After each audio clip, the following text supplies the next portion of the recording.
Hello, my name is Dr. Juan Brou, and I'm a board-certified plastic surgeon in practice in Oklahoma City. And today I want to talk to you all about breast augmentation.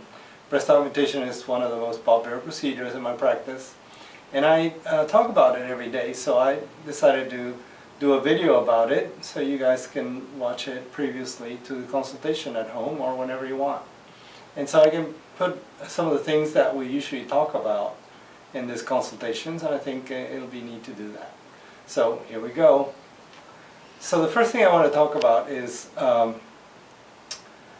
who is a good candidate for a breast augmentation.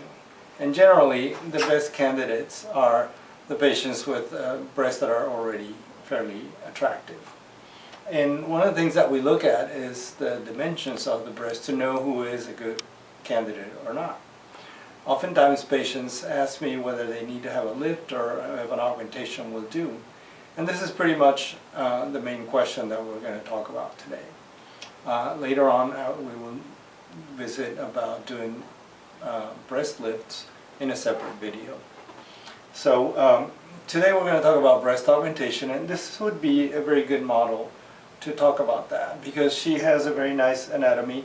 She doesn't have any sagging, she has good quality skin, good quality of breast tissue.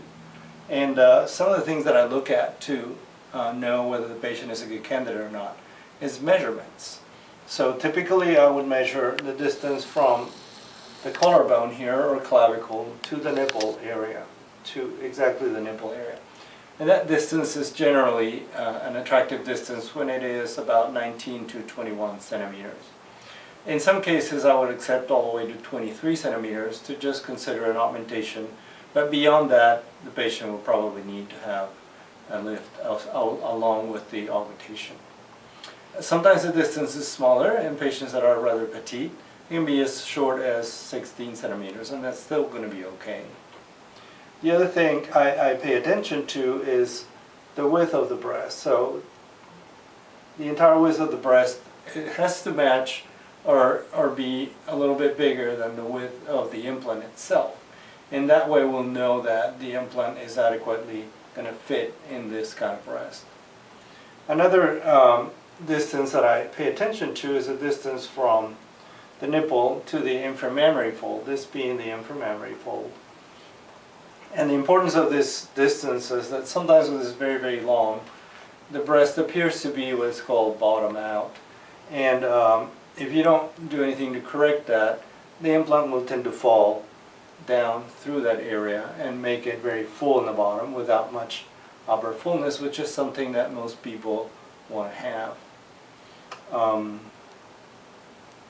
The other thing that we do pay attention to is how well matched the nipples are.